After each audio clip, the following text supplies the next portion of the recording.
What's up, YouTube? Welcome back to another video. In this video, I want to talk about the colorism complaint that Anton Daniels filed on behalf of his wife and his daughter, perpetrated by Corey Holcomb. And a very quick rundown. So this all happened because Corey Holcomb invited Anton Daniels to be a guest on his podcast show. And by the way, very quickly, doesn't it just seem like everybody and their mama got a podcast show now? I mean, who don't got a podcast at this point? Podcast shows are basically like the new trash TV. Some podcast shows, not all, but some. Because if you're old enough, you do remember talk shows sort of being the trash TV, at least back in the 80s, 90s, and early 2000s. Then it went to reality shows. Now it's like social media and podcasts. But let me get back on subject, though. My bad for getting off topic already. But again, back on topic. So Corey Holcomb invited Anton Daniels on his podcast show. One word led to another word, and they almost ended up throwing hands. And after the show was done and over, Corey Holcomb spoke on Anton Daniels and bashed him as well. He bashed the looks of Anton Daniels' wife, who is black, darker skinned black woman, and also Anton Daniels' daughter, who is darker skinned as well. Basically from the looks of it, a dark-skinned African-American family.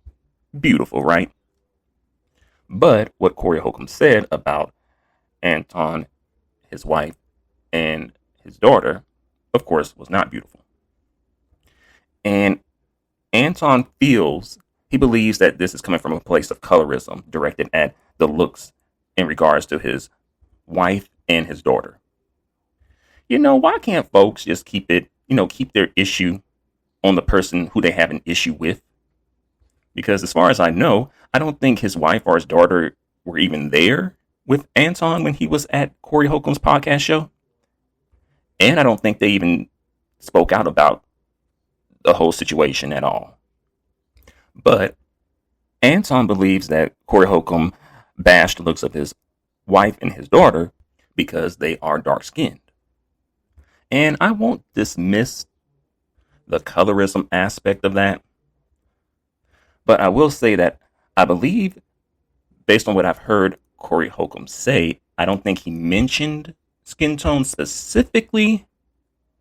However, I do think that sometimes, like when we have conversations about racism, sometimes it may not be explicitly stated, but rather more so perhaps implied. An example of this would be, say, perhaps like the stop and frisk law that some people want to implement. A lot of people, particularly a lot of black people, especially black men, feel like that would be targeted towards them, even though there is nothing explicitly stated that this is going to be a law that only applies to black men. But again, implication. Black people, both black men and black women, enough of them, the black community as a group, as a whole, a collective, have been around the block enough times to know what's up, right? Right. Another example of this would be, the removal of affirmative action. And I actually did a video about this a while ago. But basically, long story short, a group of white students and a group of Asian students, not all, but enough, got together and took affirmative action to Supreme Court. And I believe they were targeting Harvard University in particular, but got together and had affirmative reaction removed. And a lot of black people, as well as some brown people, but definitely a lot of black people felt like it was targeted towards them. It was targeted towards black people. And felt like it was coming from a place of bigotry because they felt like there's an implication that black people don't belong at these, Ivy League top tier universities, that they didn't get in based on their skills, talents, and academic rigor, but rather just because they're black. As if, top league, Ivy League universities are just handing out spaces to people purely because they're black. So again, my bad. I know that's a bit of a rant, but I wanted to put that in as an example of, something when we're talking about, say, racism, and an example of that being implied and more covert. But regarding Anton's colorism complaint, he mentioned that basically, in so many words, that darker skinned black women are like the punching bags of the black community, and that they're often targeted. And I definitely think that there is truth in what he's saying. But the thing for me is, or at least one of the things for me is that, how long has Anton known this? Because from what I've heard, this is his first time really speaking out about colorism directed towards darker skinned black women. Again, when did he realize this? How long has he known this? Why now? Why not before now? So for me personally, my theory on this, my speculation, my conjecture is that he's probably known this for a while, for long enough, but it just wasn't something that was an issue for him because it just wasn't something that he really cared about, and perhaps because it didn't really affect him or someone that he cares about directly, at least until now. And also, I do feel like, low key, like Anton is trying to trigger darker skinned black women into essentially more or less being attack dogs to go at Corey Holcomb and to possibly, get him canceled, quote unquote. But some people have mentioned, at least a few have mentioned that, perhaps this could be Anton's wake up call. And perhaps going forward in the future, he could be more outspoken against colorism. Again, it's possible. I don't see it happening like that. And I'll let you know why. The reason is because I don't think Anton really gives much of a care about black people, and that includes both black men and black women.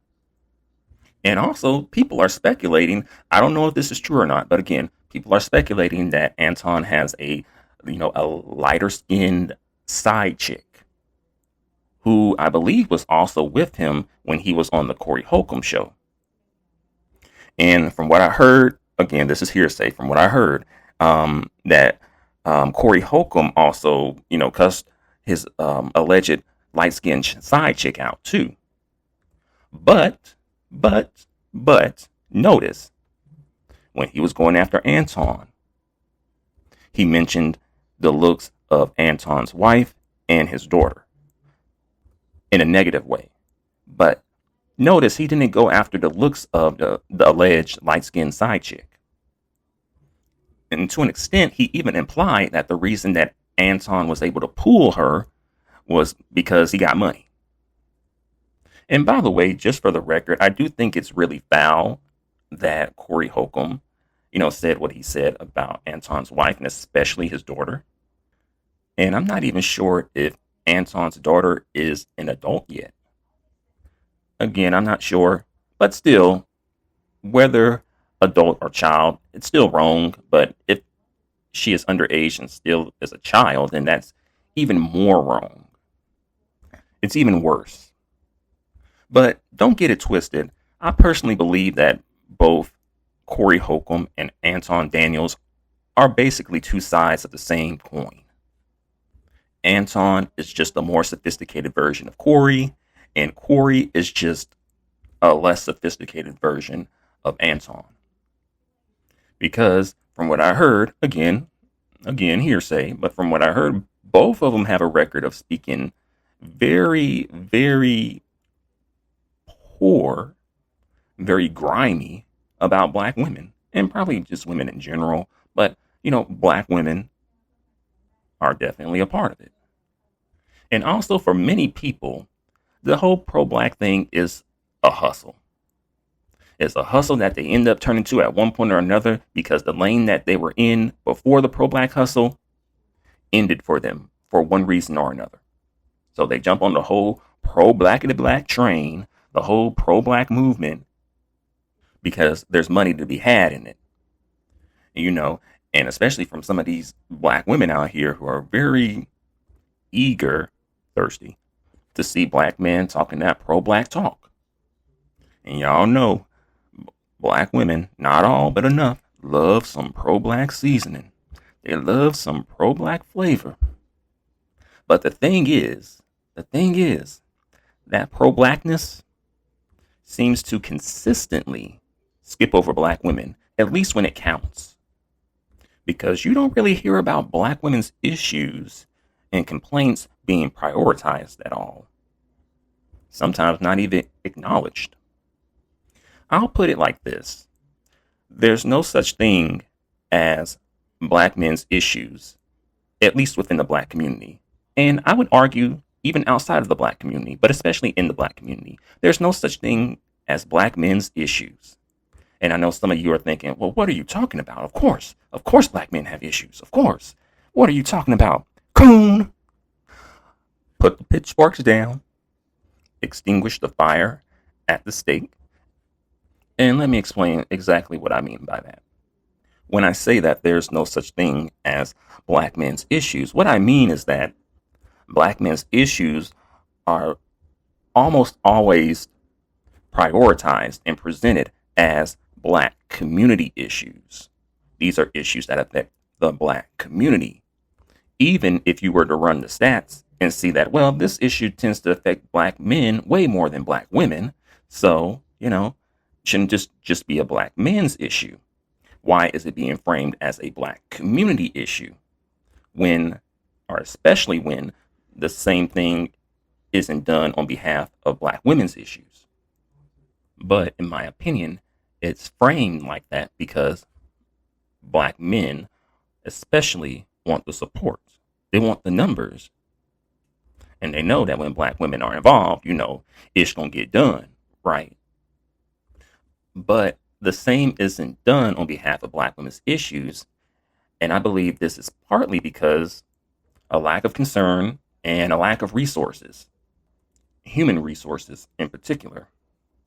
So it's like people don't care as much, and also people are kind of to an extent already stretched a little thin as it is. So it's like, I don't know if I want to take on something else, right now. Again, this is just what I think. But don't be so surprised. Don't be so shocked to see people riding the wave, riding the movement. It's probably going to be some people trying to ride the colorism wave and colorism movement, or, the anti-colorism movement, right? So you may at one point or another see more people jumping on the, anti-colorism bandwagon. Once they see they can get some money off of it. Just like we saw some non-black people jump on the anti-racism movement during that whole George Floyd, Ahmaud Arbery, Breonna Taylor protest, right? Y'all remember that. Anti-racism was the thing back then. Now look where we at. And I called it out then. I called it out then too. Because again, black people have had those complaints for years about police brutality and about, being mistreated by the legal system and, so on and so forth for years, right? Then it was like, okay, folks seem to get it, but why now? But now, flash forward to today, and we're in the anti-DEI era. Now that's interesting. Very interesting. Thank you very much for watching this video. Please let me know what you think about all of this in the comment section below. And until the next video, adios and goodbye for now.